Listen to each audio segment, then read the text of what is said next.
Sorry, it has been a century since my last video, or at least a month. I'm not sure if it's quite a century, but I've just been super busy. Work, school, mostly school because I was working before. But yeah, we are going to finally proceed with chapter 20 of Church History in Plain Language by Bruce Shelley. Also, before I begin reading, I never thought I would ever ask for subscribers, but I want to be able to do live streams and I can't do them unless I have 50 subscribers. So if I can get 9 people to subscribe, then in the future I will be able to do live streams, which would make me very happy. So yeah, anyways, let's get started. This is chapter 20 and it's called Lifted in a Mystic Manner, the Papacy and the Crusader. Very interesting part of history. In Paris, on a small island in the Seine, stands an edifice of weather-beaten stone, the Gothic Cathedral of Notre Dame. Dedicated to the glory of God and the veneration of Our Lady, this well-known sanctuary reflects a fascinating image of the life and spirit of the Christian Middle Ages. Notre Dame was erected between 1163 and 1235, during some of the most epic-making years of Western Christianity. While workers were constructing a flying buttress or carefully fitting a beautiful window in place, students reclined on the Petit Pont, I think I said that right, a bridge that led to the left bank, and exchanged reports of Crusader victories in the Holy Land or wrangled over one of the theological virtues. Some of these students would shortly wear the colors of the episcopal office, and one of them would carry the papal office to the zenith of worldly power as Pope Innocent III. As many of you already know, Pope Innocent, some would say, was not that innocent. Notre Dame was only one symptom of a veritable fever of church building that affected Europe. Between 1170 and 1270, more than 500 great churches were built in Gothic style in France alone. Gothic first appeared in the restoration of the Abbey Church of Saint Denis near Paris. The abbot of Saint Denis Sugar received the project. It says sugar. I'm not sure if it's pronounced sugar because it just sounds weird. But yeah, the abbot of Saint Denis Sugar received the project and guided the work of rebuilding between 1137 and 1144. He described his reaction to the restoration in terms seldom surpassed in praise of the Gothic. Quotations, I seemed to find myself, as it were, in some strange part of the universe, which was neither wholly of the baseness of the earth nor wholly of the serenity of heaven, but by the grace of God I seemed lifted in a mystic manner from this lower towards the upper sphere. End quotation. Lift, reach, aspiration. These are the terms of the age. The Middle Ages were not all dark, as the hundreds of Gothic cathedrals so readily testify. What can Christians hope for in human society? If God's will were done on earth as it is in heaven, what would earth look like? Believers in every age have asked that question. But no age has reached for the stars quite like the so-called Middle Ages. And then here we have an image of the Cathedral of Notre Dame and the Seine River, Paris, France. Seine River, I guess. There you go. I will probably put an actual picture in the video. A picture that is easier for you to see. And now, next section. Thy kingdom come. During the 12th and 13th centuries, the papacy led an admirable attempt to develop a perfect society on earth. The church achieved an incomparable power and majesty. Like the Gothic cathedral, the medieval church shot upward into the heavens, calling all below it to the glory of God. But like the cathedrals, the papacy reached for the impossible, and first cracked, then in time crumbled. It happened often with the church buildings. Early Gothic builders tried to attain the utmost height possible with the materials at hand. The Cathedral of Chartres, for example, equals the elevation of a 30-story skyscraper. The Strasbourg Cathedral rises 40 stories. Many such efforts resulted in repeated failures in church construction. One historian of cathedrals has remarked that the question to put to a tourist guide is, when did the tower fall down? They all fell down. Probably not all, but a lot of them. By reaching the greatest height possible, the architect tried to create the illusion of soaring. The use of flying buttresses eliminated the massive walls of early churches and made possible slender pillars that in turn were carved in the form of a cluster of still more slender shafts, reaching up and up into infinity. Even the sculptured forms of saints or angels standing in the niches were elongated. The neck, the arms, the legs seemed to be soaring heavenward. That is probably the best way to understand Western Christianity in the 12th and 13th centuries. The papacy ascended high above European society and mounted upon the faded glory of the empire. The emergence of unified national states reduced the empire to a shadow of its former universal power. Emperors continued to call themselves ever august Roman emperors and continued to go to Rome for their coronations, but they were actually merely the sovereigns of the cluster of kingdoms and municipal republics that constituted the Germany of the late Middle Ages. The papacy, by contrast, built on the reforms of Pope Gregory VII and emerged as the most powerful office in Europe. The Pope's government was a truly universal monarchy, steadily becoming completely centralized. All the bishops swore fealty to the Pope. No religious order could be founded without his authorization. The papal court in Rome heard appeals from all over Christendom, and in every country, legates from Rome watched over the execution of papal orders. In the hands of a strong leader, the papacy could overshadow all secular monarchs. Such a leader was Pope Innocent III, and he was in power from 1198 to 1216. He was a new type of administrator pope. Unlike Gregory VII and other earlier reform popes who were monks, Innocent, on the other and the other great popes of the later 12th and 13th centuries were trained as canon lawyers, experts in church government. Innocent was like Gregory VII. However, in holding an exalted view, he was like Innocent. Innocent was like Gregory VII, however, in this one thing. I added in this one thing because I feel like it gives more clarity. In holding an exalted view of his office. He exalted the papacy, and so did Gregory VII. I don't know why that was so hard for me to read. And this is a quotation from Innocent III. The successor of Peter, he announced, is the vicar of Christ. He has been established as a mediator between God and man, below God, but beyond man, less than God, but more than man, who shall judge all and be judged by no one. That's a really prideful statement. Actually, it says somewhere in Timothy, chapter 2, verse 5, I believe, that there's no mediator between God and man except for the man, Jesus Christ. Take that, Innocent. Anyway, that's what he said. I'm not dissing on Catholics. I just think this guy sounded sketch. All right. Innocent III told the princes of Europe that the papacy was like the sun, while kings were like the moon. As the moon received its light from the sun, so kings derived their powers from the Pope. The papacy's chief weapons in support of this authority were spiritual penalties. Almost everyone believed in heaven and hell and in the Pope's management of grace to get to one and avoid the other. Thus, the Pope's first weapon in bringing peasants and princes to their knees was the threat of excommunication. He could pronounce their anathema, and they would be set apart from the church, deprived of the grace essential for salvation.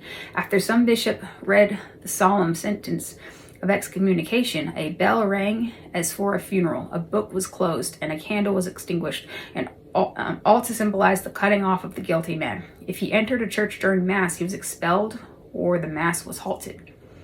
While under excommunication, persons could not act as judge, juror, witness, or attorney. They could not be guardians, executors, or parties to contract.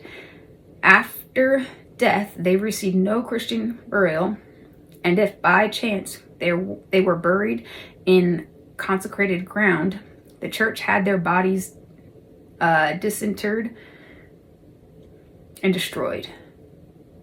Disinterred? I think that means burned. I'm not sure.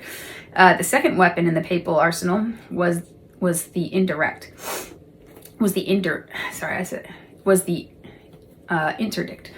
While excommunication was aimed at individuals, the interdict fell upon whole nations. It suspended all public worship, and, with the exception of baptism and extreme unction, it withdrew the sacraments from the lands of disobedient rulers. Pope Innocent III successfully applied or threatened the interdict 85 times against uncooperative princes. I wonder if they still do that.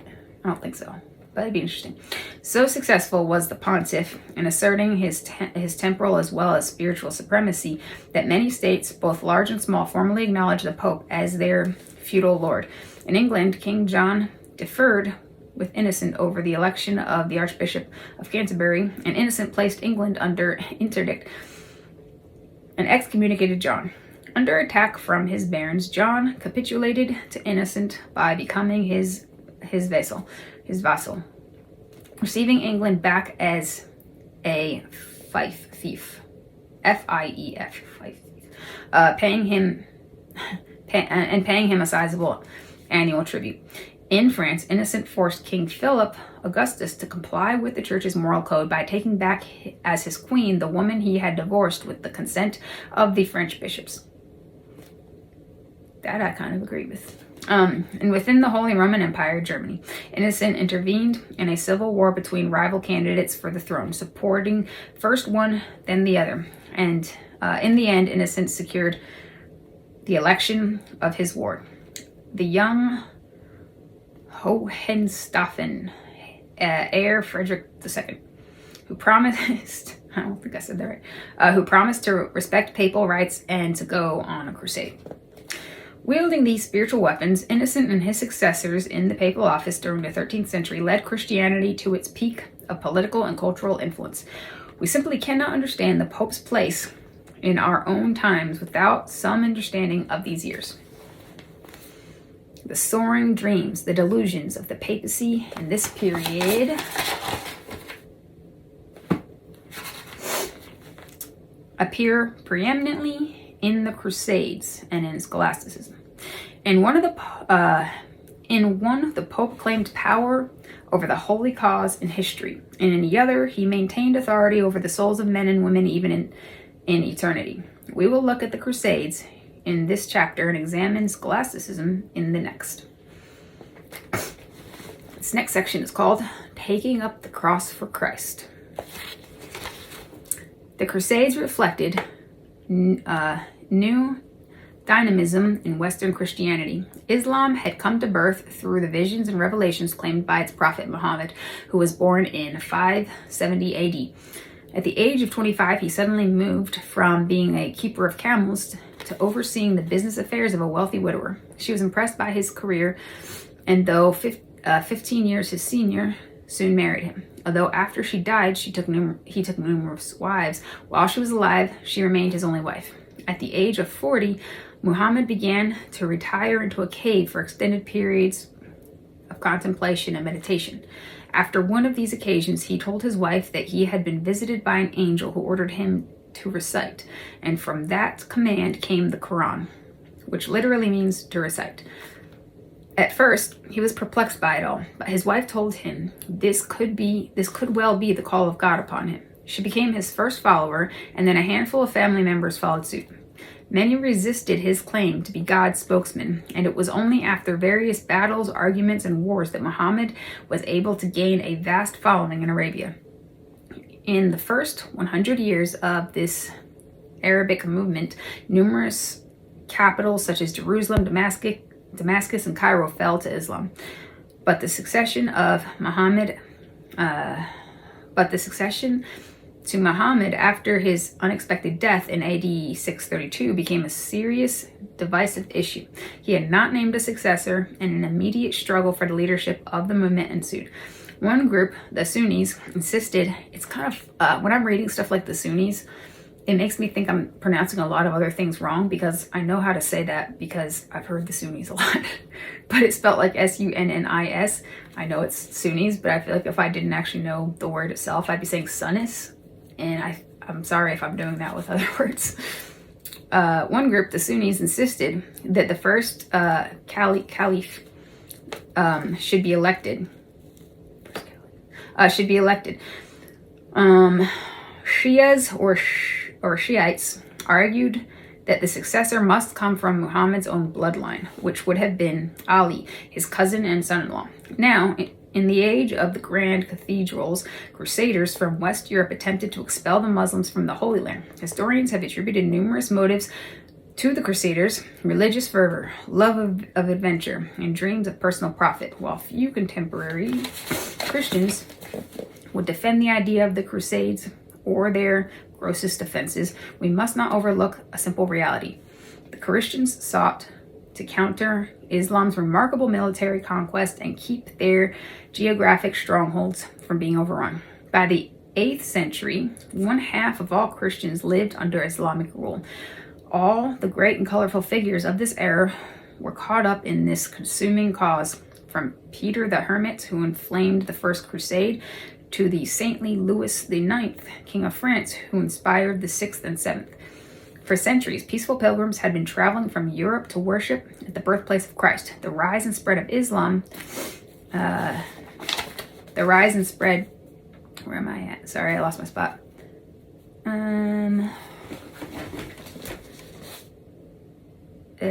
Okay, I'll just find a spot. Okay, all the great and colorful figures of this era were caught up in this consuming cause, from Peter the Hermit, who inflamed the First Crusade, to the saintly Louis IX, King of France, who inspired the 6th and 7th. For centuries, peaceful pilgrims had been traveling from Europe to worship at the birthplace of Christ. The rise and spread of Islam in the Near East during the 7th century did not interrupt this traffic. By the 10th century, bishops were organizing mass pilgrimages to the Holy Land. The largest, which set out from Germany in 1065, included about 7,000 pilgrims. During the 11th century, however, Christian pilgrims began to encounter persecution when the Seljuks Turks, new and fanatical converts to Islam, came sweeping and plundering into the Near East. The situation became especially tense. The Seljuks seized Jerusalem from their fellow Muslims and then swept north into Asia Minor. Forces of the Eastern Empire desperately tried to bar the invader, but at the Battle of Mankitzker, 1071, the Turks captured the Eastern Emperor and scattered his army. Within a few years, Asia Minor, the chief source of Byzantine revenue and troops, was lost, and the emperor was writing to Western princes and to the Pope, seeking mercenaries to aid in the rescue of lost territories. In addition, tales of alleged Turkish mistreatment of Christian pilgrims circulated throughout Europe, and through there is evidence that these stories were propaganda. Rumors themselves were sufficient to inflame the minds of those in the West. In 1095, which is the year of the First Crusade, in 1095, after the Eastern Emperor Alexius I set out an urgent appeal for help, Pope Urban II proclaimed the First Crusade to regain the Holy Land. Preaching at the Council of Clermont in southeastern France, the Pope urged Christians to take up the cross and strive for a cause that promised not merely spiritual rewards, but marital gain as well. For this land which you inhabit is too narrow for your large population, nor does it abound in wealth, and it furnishes scarcely food enough for its cultivators. Hence, it is that you murder and devour one another. Enter upon the road to the Holy Sepulchre, wrest that land from the wicked race, and subject it to yourselves. Those are some words. As Urban ended his impassioned appeal, a roar rose from the multitude. Deus vult. That means God wills it. This is so intense. So there, on the spot, Urban declared that Deus vult would be the Crusader battle cry against the Muslim enemy. For 7 centuries, Christians have tried to forget the Crusades, but neither Jew nor Muslim will allow them to do so. In our liberated generation, it is easy to dismiss the whole bloody affair as insane religious bigotry, forgetting the context in which it occurred. But the Crusaders were human beings, so their motives, like our own, were mixed and often in conflict. The word crusade itself comes from taking the cross, after the example of Christ. Crusade, crucifix. Thus, on the way to the Holy Land, the Crusader who wore the cross on his breast. On his journey home, he wore it on his back. The Crusaders were fully aware of the spiritual rewards Urban promised them, including full forgiveness of their past sins, and most of them shared a profound personal reverence for the soil that Christ had trod. The intensity of this emotion was later caught by Shakespeare in words of that pugnacious English monarch Henry IV. And this is a quotation from it. "We are impressed and engaged to fight, to chase those pagans in those holy fields, over whose acres walked those blessed feet, which 1400 years ago were nailed for our advantage on the bitter cross." End quote. For Urban and the popes who followed him, the Crusades were a new type of war, a holy war. Augustine had laid down the principles of a just war. It was concluded by the state. Its purpose was the vindication of justice, meaning the defense of life and property.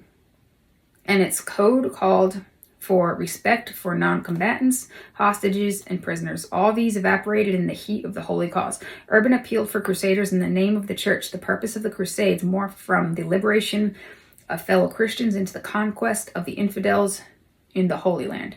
And this high calling excused somehow the total disregard for non-combatants and prisoners. The inception of the Crusades ignited horrible attacks against the Jews, and even fellow Christians were not exempt from rape and plunder.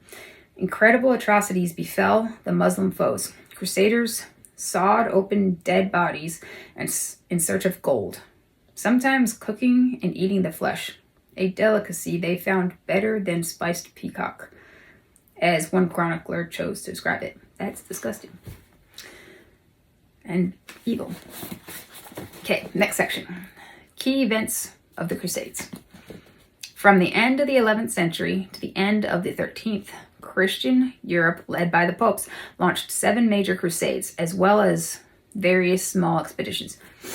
The First Crusade was composed of feudal nobles from France, parts of Germany, and southern Italy, where the Norman or Viking invaders had settled. The armies proceeded overland to Constantinople, having expected the help of European mercenaries against the Seljuks. It's spelled like Seljuks. The Emperor Alexis Comnenus was taken aback when confronted by an unruly horde of what Pope Urban himself had called aforetime robbers. The Emperor hastily directed the Crusaders out of Constantinople to fight the Turks. The First Crusade was the most successful of the 7. While not more than 5,000 knights and infantry, it overcame the resistance of the Turks, who were no longer united. Above all, it captured the holy city, Jerusalem. A contemporary account of the Christian entrance into Jerusalem reads, Some of our men cut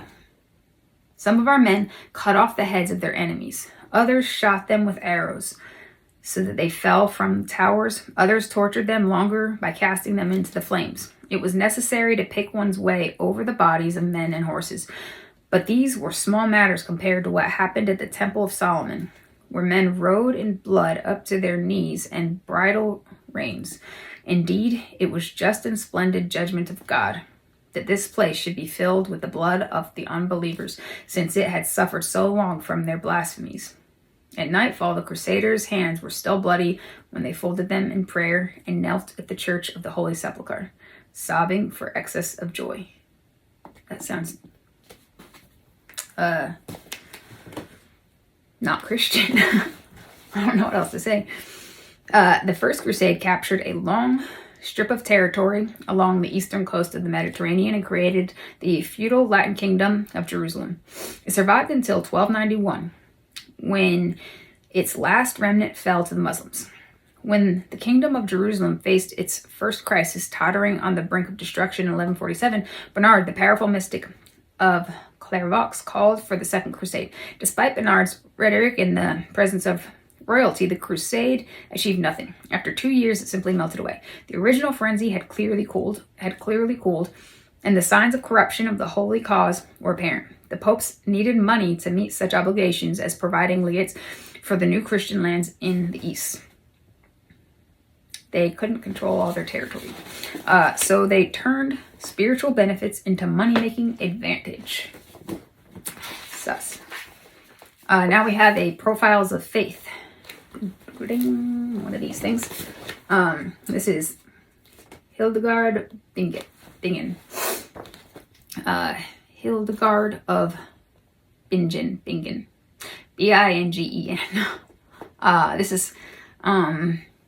This person lived from 1098 to 1179. So Hildegard began having mystical visions when she was 3 years old. They continued throughout her career as a Benedictine abbess in Germany, a position she held while also preaching and teaching, composing music, studying natural medicine and the healing value of various plants and herbs, while writing volumes of cosmology, philosophy, and theology. Her visionary theology was encouraged by Pope Eugene III, and she consulted with and sometimes challenged many great leaders of her day, including Bernard of Clairvaux and Emperor Frederick Barbarossa. She is one of only 4 female doctors of the church, meaning that she has been recognized for her notable contributions to theology and doctrine. The end of this profile of faith. All right. In the Middle Ages, sins to be forgiven had to be confessed.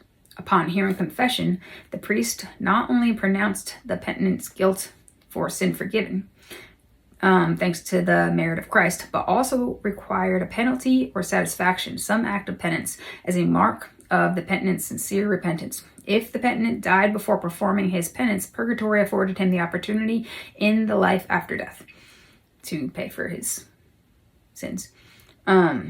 Such penance, whether in this life or in purgatory, was called temporal punishment. For years, the church had claimed the power to merit part of this temporal punishment, but no complete remission had been granted until Urban II at Clermont offered total remission or indulgence for crusaders who headed for Jerusalem out of pure devotion. Actually, in the Catholic Church now, I think if the Pope declares a year of Jubilee, then you can also, the idea is that you can also get like full total remission if you do like one of the tasks on a list. Interesting. I guess it started with this guy though. It was only a slight step farther to confer like benefits upon those who were unable to go on a crusade but who contributed to the cause. The wealthy could virtually buy a substitute. Thus, the possibilities for fundraising opened in all directions, including construction of a hospital here or a cathedral there. In 1187, Saladin, Sultan of Egypt and Syria, brought fresh and vigorous leadership to the Muslims. When Jerusalem was retaken by the Muslims, Christians, with some reluctance, responded to the cry for that Third Crusade in 1189. Its leaders were 3 of the most famous medieval kings: Frederick Barbarossa of Germany, Richard the Lion-Hearted of England, Philip Augustus of France. Frederick drowned in Asia Minor, and after many quarrels with Richard, Philip returned home. Saladin and Richard remained the chief protagonists.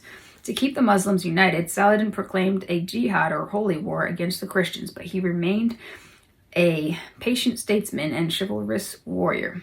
This is a quotation, abstain from the shedding of blood, he once said, for blood that is spilt never slumbers.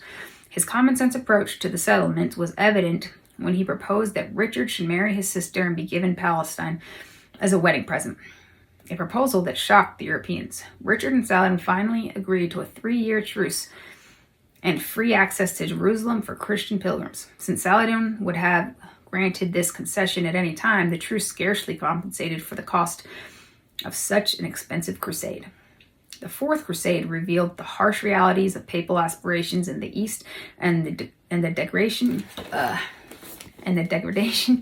of the crusading zeal Upon ascending the papal throne in 1198, Innocent III threw himself into the effort of reviving the crusading spirit, but the few knights who answered his call were unable to meet the outrageous shipping charges demanded by the Venetians. To secure the cost of shipping, the Venetians persuaded the Crusaders to capture the Christian town of Zara on the Adriatic coast. The town had been a nuisance to the Venetian vessels for years, so in 1202 the Crusaders sacked Zara. It's Zara. I think it's Zara. Innocent complained that Satan was behind the whole rapacious affair and proceeded to excommunicate all who participated. The Venetians, however, followed their advantage by pressuring the Crusaders to attack Constantinople itself. Torn by warring parties within, Constantinople fell to the Crusaders. After ravaging the city, the Crusaders set up the Latin Empire of Constantinople in 1204 and promptly forgot about the deliverance of the Holy Land. Upon hearing of the conquest, Innocent wrote in rage, "You have spared nothing that is sacred, neither age nor sex. You have given yourselves up to prostitution, to adultery, and to debauchery in the face of all the world. Never one to pass a political advantage, however, Innocent appointed an archbishop of Constantinople to serve Roman interests. The Latin Empire in Constantinople lasted until 1261, but the ancient city never fully recovered. The conquest widened the schism between the Greek and the Latin churches and hastened the fall of the city in 1453 to the Turks. Other crusaders marched and meandered east during these years, but none of the holy efforts postponed the return of the Holy Land to Muslim control. The era of crusades ended in 1291, when Acre, the last stronghold of the Christians in the land where the Jews walked, fell to those who denied his deity. The results of the holy cause. That's the next section here. The long-range results of 2 centuries of crusading zeal are not impressive. If the primary purposes of the Crusades were to win the Holy Land, to check the advance of Islam, and to heal the schism between the Eastern and Western churches, then the Crusades failed miserably. For a time, 4 kingdoms, led by Jerusalem, were established along the Eastern Mediterranean coast of the Holy Land. In these, the Crusades created 3 semi-monastic military orders: the Templars, or Knights of the Temple, whose first headquarters were on the site of the old Temple of Jerusalem. The Hospitallers, I'm saying that wrong. Hospitallers, or Knights of St. John of Jerusalem, who were founded originally to care for the sick and wounded, and the Teutonic Knights, exclusively a German order. Combining monasticism and militarism, these orders had as their aims the protection of all pilgrims and perpetual war against the Muslims. These men of the cross could put 500 armed knights into the field, and their great castles guarded the roads and passes against Muslim attacks. For 2 centuries, the Templars, in the white robes decorated with a red cross, the Hospitallers in black robes with a white cross, and the Teutonic Knights in white robes with a black cross, were common sights in the Crusaders' states. Perhaps the most significant result was the added splendor of that the Crusaders brought to the papacy. Not only did a Pope, Urban II, launch the First Crusade, but the popes throughout the period were the primary inspiration for fresh expeditions. They, not the emperors, strove to unite Christendom against Islam. The new military orders and the new bishops in the Holy Land and those in Constantinople for a time were under papal protection and service.